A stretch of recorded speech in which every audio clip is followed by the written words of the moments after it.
नमस्कार, मैं हूं शिखा शुक्ला और आप देख रहे हैं रियल न्यूज। आइए रुक करते हैं आज की ताजा तरीन बड़ी खबरों की ओर। लालकुआ तराई के ग्रामीण इलाकों में हाथी और लेपर्ड का आतंक चरम पर है। लगातार बढ़ती वन्यजीव गतिविधियों से त्रस्त ग्रामीण अब उबल पड़े हैं। हल्दूचौड़ क्षेत्र के हरिपुर, बच्ची, भानदेव, नवाड़, राधा बंगर, गंगापुरा, गोपीपुरम व बच्ची धर्मा समेत कई गांवों में दर्जनों किसान भारी संख्या में इकट्ठा होकर अपना आक्रोश लेकर सामने आए। गांवों में रोज शाम ढलते ही हाथियों की आवाजाही शुरू होने से ग्रामीणों की रातें दहशत में कट रही हैं। हाथी प्रभावित क्षेत्रों का डीएफओ ने किया दौरा, ग्रामीणों ने रखा दल। यह तराई केंद्रीय वन प्रभाग रुद्रपुर के प्रभागीय वन अधिकारी डीएफओ उमेश चंद्र तिवारी ने सोमवार को हाथी प्रभावित गांवों हरिपुर, बच्ची, भावदेव, नवाड़, राधा बगर, गंगापुर सहित आधा दर्जन से अधिक क्षेत्रों का निरीक्षण किया। उन्होंने ग्रामीणों से बातचीत कर हाथियों के विचरण, फसलों के नुकसान और पिछले दिनों के घटनाक्रम की जानकारी ली। इस दौरान ग्रामीणों ने उनके सोलर फेंसिंग दुरुस्त कराने, जंगल में खाई खोदने, रात्रिकालीन गश्त बढ़ाने और मुआवजे की प्रक्रिया तेज करने की मांग रखी है। भारी जन दबाव को देखते हुए डीएफओ तिवारी ने संबंधित अधिकारियों को शीघ्र प्रभावी कार्रवाई के निर्देश देने का आश्वासन दिया है।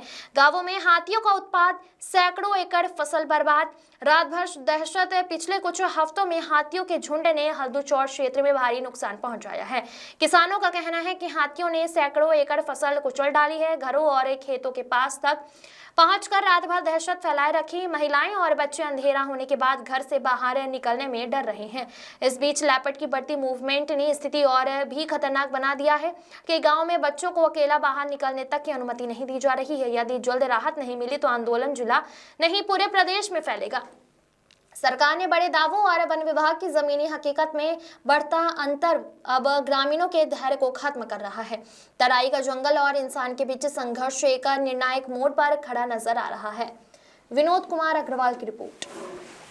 गांव के हैं और क्या दिक्कत हुई है जो आज डीएफओ साहब यहाँ पहुंचे हैं और घेराव किया गया उनका? जी, मैं सतीचंद बेटा बोल रहा हूँ हरिपुर भानदेव से। मेरा 2 घर ऊपर ये जंगल से सटा हुआ 2 घर ऊपर खेत है और मेरे जीने का ज्ञापन यही है। मैं दिव्यांग भी हूँ और मेरी 22,000 रुपये मेडिसिन हर महीने की आ रही है और बच्चे भी मेरे स्कूल जा रहे हैं। ये खेती से जब कुछ हो नहीं पा रहा है, इतना हाथी नुकसान कर रहा है।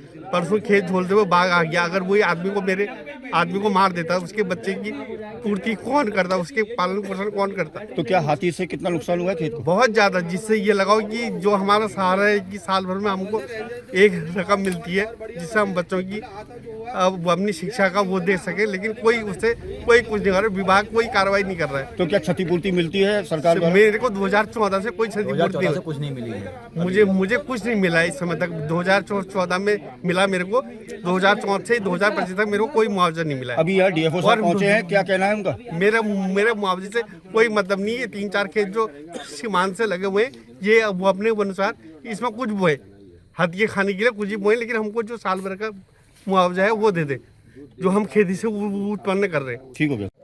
देखिए, ये जो क्षेत्र हमारा है, इस क्षेत्र में पिछले 4-5 साल से फसल क्षति की कम शिकायतें आती थी और हम लोगों की तरफ से यहाँ दीवार भी बनी हुई है, सोलर फेंसिंग भी लगी हुई है और हाथी को रोकने के लिए खाई भी बनाई गई है। लेकिन इस साल कुछ अप्रत्याशित रूप से ज़्यादा हाथी का इस क्षेत्र में आवागमन हो रहा है, जिससे निश्चित रूप से ग्रामीणों की फसल की भी क्षति हो रही है। तो हमारे जो भी विभागीय संसाधन है, चाहे स्टाफ की गश्त है, चाहे इन चीज़ों को ठीक कराना है, जो भी किया जा सकता है वो हम लोग कर रहे हैं। और साथ में अगर उसके बाद भी कोई किसी की क्षति हो रही है तो मुआवजे का जो प्राविधान है वो भी उन लोगों को दिया जा रहा है। और यहाँ आ जाने का उद्देश्य ये है कि मौके पर जाके स्थिति को देख करके जो ग्रामीणों के सुझाव हैं उनको भी सुन करके एक ऐसी रणनीति बनाई जाए कि इस तरीके से काम किया जाए कि उनको उनकी समस्या में दूर करने में थोड़ा मदद मिले। वहीं डीएफओ साहब किसानों का ये भी कहना है कि 2014 से उन्हें क्षतिपूर्ति नहीं मिली है जो कि सरकार के द्वारा और वन विभाग के द्वारा दी जाती थी। इस बार तो हम लगातार हाथ के हाथ खुद अपना स्टाफ, वो पुरानी जो बातें कह रहे हैं वो तो जब केस आएंगे सामने तभी मैं उस पर कोई कमेंट कर सकता हूँ, लेकिन इस बार हम हाथ के हाथ स्टाफ को भेज रहे हैं, हाथ के हाथ प्रोसेस कर रहे हैं और कोशिश कर रहे हैं कि जल्दी से जल्दी 1-2 महीने के अंदर इसको निस्तारण कर दिया जाए, लोगों को उनका भुगतान कर दिया जाए। वहीं देखा गया कि इस क्षेत्र में शेर और छोटा बाघ जो है उसका भी आगमन दिखाई दे रहा है, तो कैसे? अभी हमारा जो है जंगल से सटा हुआ ग्राम है और निश्चित रूप से वनों में वन्यजीव रहते हैं, तो कभी कभी उनके आने की या उनके दिखने की भी समस्या रहती है। लेकिन उसके लिए हमने जो ये रास्ता है जिस पे हम लोग खड़े हैं, इसकी पूरी सफाई करवाई है, जिससे कि विजिबिलिटी बढ़े और लोग सुरक्षित महसूस करें। सोलर लाइट भी कई जगह दी है और अगर और कहीं रिक्वायरमेंट होगी तो उसको भी देने का प्रयास करेंगे। तो जो भी चीज़ें की जा सकती हैं वो की जा रही है। वहीं ग्रामीण क्षेत्रों में और शहरी क्षेत्रों में भी देखा गया कि लंगूर और बंदरों का बहुत आतंक है, तो क्या बंदर तो इस बार बड़ी संख्या में हमने पकड़ करके उनका जो बंध्याकरण है उसकी कार्रवाई की है।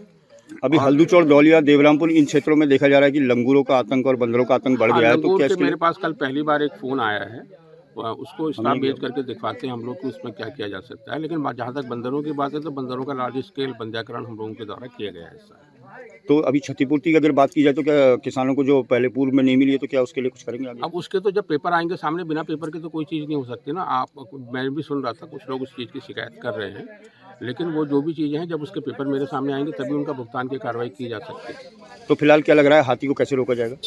हाथी को रोकने के लिए हमारे पास जो तरीका है वही परंपरागत तरीके हैं। इतनी बड़ी आप देख रहे हैं वॉल बना रखी है, खाई खोदी हुई है और सोलर फेंसिंग लगा रखी है, लेकिन हाथी नहीं रुक रहा है। हाथी फिर भी अपने लिए कहीं ना कहीं से रास्ता निकाल ले रहा है। तो फिर उसको भगाने के लिए स्टाफ आता है, ग्रामीण हमारी मदद करते हैं, वो भी उसको करते हैं। क्या वन चौकीदार- विभाग भी कोई नया रास्ता निकालेगा? अब वही सब बातें चर्चा हम लोग कर रहे हैं कि लोगों का अनुभव क्या है, उनके सुझाव क्या है।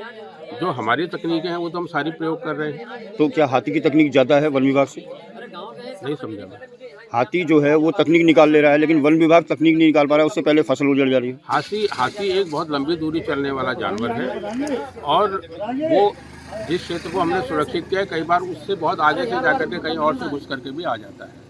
तो अब जब समस्या है तभी तो हम यहाँ आ रहे हैं। अगर वो नहीं आ रहा होता तो फिर तो हमारे आने का कोई मतलब नहीं था। क्या लगता है त्वरित रूप से किया जाएगा समाधान? किया जा रहा है, प्रयास लगातार जारी है।